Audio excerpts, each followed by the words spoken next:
We're going to have a really good conversation here, and you're right at the point where you'll hear it easily. And we really appreciate the setup that you've given for this conversation and the activation of the energies in the room around it. And so this is going to be helpful to a lot of people, and especially to you. So your description, really accurate and good description, really very good with words, describes how most people do live their lives. And by that we mean they react to life as it's coming, so that it's a series of reactions.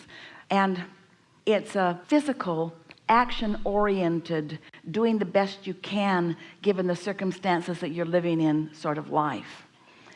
Now, the underlying and important thing that was happening during all of that you weren't consciously aware of, but that your inner being was, is that with all those ups and downs of reacting to life, which caused you to want more, and then the desire was stronger for a while, so things got better, and then you weren't consistent enough in it, and so then it didn't happen the way you wanted it to, so then you focused upon it not happening, so it got worse. And so it was actually going in the direction of what your focus was, but you weren't really so aware that you were creating your own reality then, and you weren't working in concert with a steady guidance. Instead, you were using as guidance reactions of others, and other humans.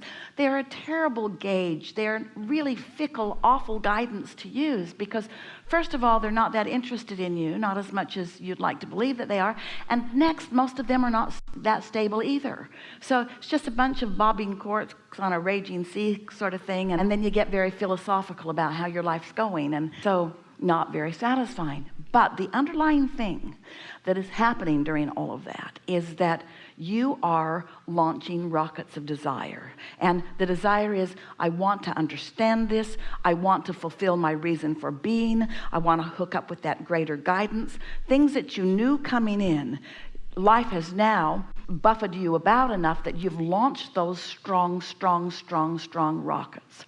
And we want you to hear this above anything that you ever hear, ever again from us or anyone else.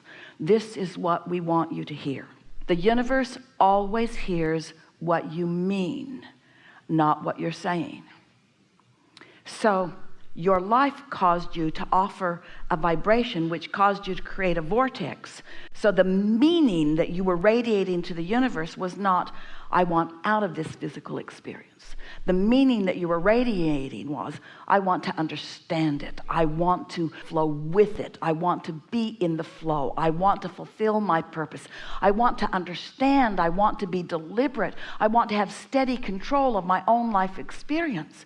And so you did create that just right, because what you thought you wanted, which was the bailing out of all the resistance, you didn't want out of life, you wanted out of the resistance, you see. And so your inner being, even with all of that intentionality, still helped you to accomplish what you really want, which is a stronger than ever zest for life and understanding about life. Is that helpful? We really want that to be helpful, because for you to say, I can't even kill myself well,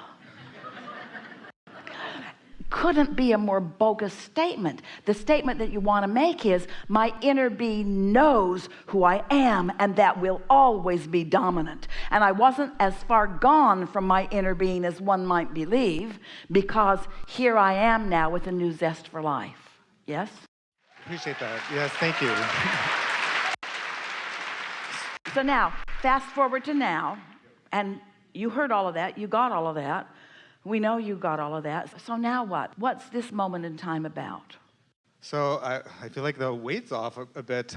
So going forward, so what just happened was, we were ready to reveal to you a resistance lifting experience, and you were ready to receive it and did. Is that what just happened? Yeah, and I feel like I just now I want to do a little more of fine tuning going forward, because I feel like I found a good flow, and I'm happy. And I've got great things coming into my life.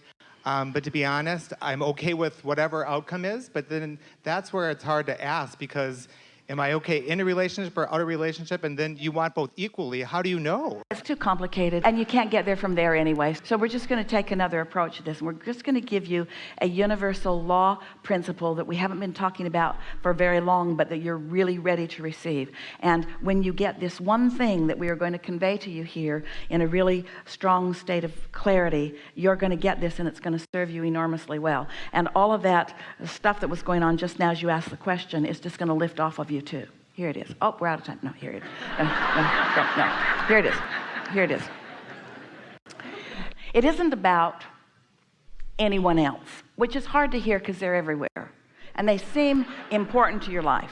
But it isn't about any of them or what they are doing or your relationship with them. It's only about your relationship with your own inner being. It's only about your vibration. It's only about what's going on with your own energy within you.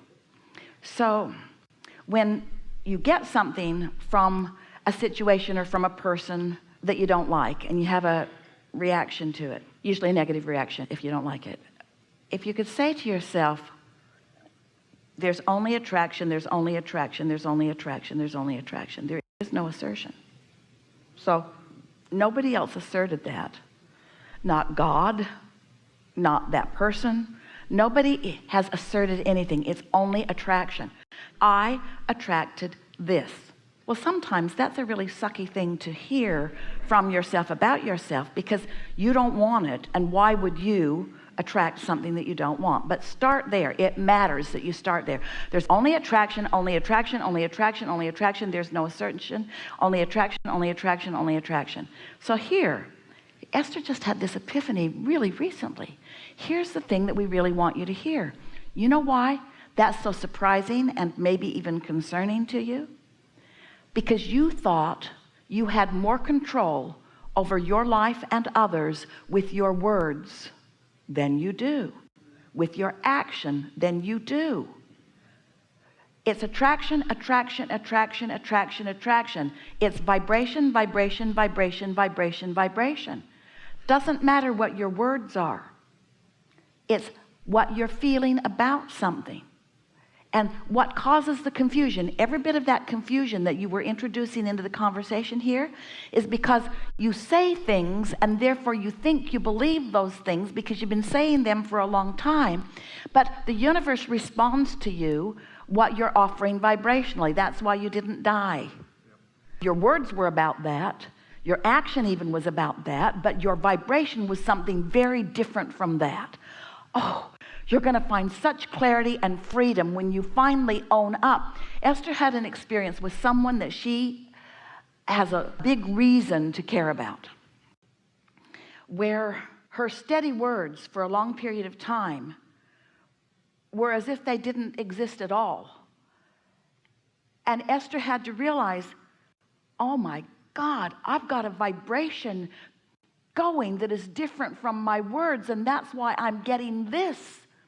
And the contradiction that was going on in Esther's mind is, no, that's not what I believe, because that's not what I say. Doesn't matter what you say. What you say is rarely in harmony with what you believe. The universe does not respond to what you say. The universe responds to your vibration, and your vibration is what's real, you see. Your vibration is your realness. And so don't ask the universe to respond to you differently than what you're offering vibrationally, which means you got to own it. You got to own it. And sometimes it's a little shocking when you say, well, I'm saying I love you, but I really resent you. I'm saying I'm proud of you, but I really think you could be doing so much better. I say I want to be with you forever, but really, I don't care if I ever see you again right now because I am so mad at you. So you've got yourself all confused because what you're offering vibrationally and therefore what the universe is delivering to you don't jive, and then you want to blame it on all of them and read all the books about all the behaviors and all of the patterns and all of the studies and all of the stuff that just keeps you in a constant state of upheaval, when all it ever really comes down to is you're not owning how you feel. Now, here's where it gets clear. Your inner being does not feel that way about them. You do. You don't want to feel that way about them, but you do. You got some aligning to do with your inner being that doesn't have anything to do with them. The bottom line is you're a lover. And just because they're not lovable doesn't mean that you are not a lover.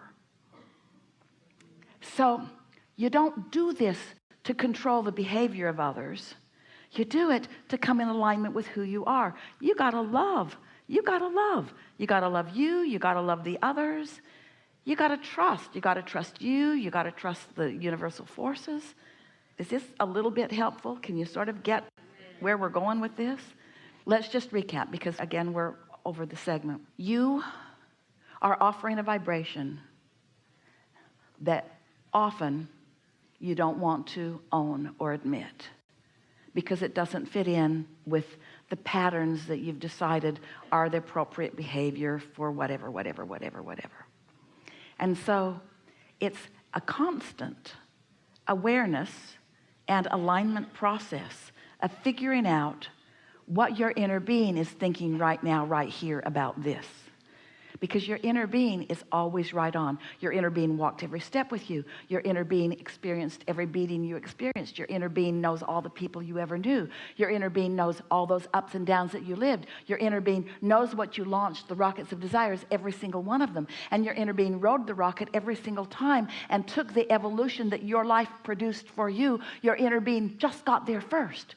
So your inner being stands in this attitude of enormous appreciation of the life that you've lived and the expansion that you've caused, and holds that vibration so steady that you can't miss it.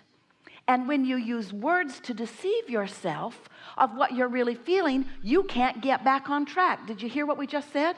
If you're pretending through your words and action that you mean something different than you really do, then you're not ever going to sort it out. There's two ways to know what your vibrational offering is. One is what's coming back to you, and the other is how you feel. So once you own that, and when you don't feel good, you know that there's only one thing to do. We want you to hear this so much. When you don't feel good, what does that mean most to you in the whole world? What does you not feeling good mean mostly? It means right now your inner being feels really good. Because when you don't feel good, that's evidence of the existence of your inner being who feels different than you feel, because you've got yourself deprived of that. Did you hear it? Oh, I'm going to own not feeling good. My guidance system is working. And I'm going to get to feeling good, not by demanding different behavior from somebody, but by focusing myself into alignment with my inner being. And little by little, experience by experience, and then we're not talking about a long period of time, you just find that appreciation, you just find that love, you just find that centeredness, you just find that stability, you just find that home place, you just find that inner being. You just come to know who you are. And when you know who you are, the world doesn't have to behave. When you know who you are, you don't attract beatings. When you don't know who you are, you might. When you know who you are, you don't attract confusion. When you know who you are, you attract the things that matter to you. Never mind what you're saying. Pay attention to how you feel. And start noticing. You're going to feel a lot of this. That's one of the wonderful things about meditation. It opens you to your awareness of how you feel. And so something big is going to happen to all of you in the next few days. Because you heard this, you resonated with it, you listened, you own it, you moved to it, you know it. You won't remember it for very long, but you know it right now. You know it right now. So what's going to happen is, when you're feeling a way that you're speaking something different, there's going to be some moaning in the attic. The pipes are going to groan. And it'll be helpful if you stop and acknowledge, I'm not speaking my real truth. And here's the thing. We have to say this. Your truth in the moment is your point of attraction. Your truth in the moment is your point of attraction, but your point of attraction may not be your inner being's truth. Did you hear it? Your inner being is always love. Your truth in the moment might be resentment. But if you're pretending that it's love because you think it should be love, then you're not owning what your point of attraction is, and you're constantly going to be in a state of confusion about why you're getting something other than what your words are demanding. Are you getting this? This is a leading edge conversation, the likes of which we have never experienced with a group of people so ready to receive it. This is a wonderful thing that's happening right now.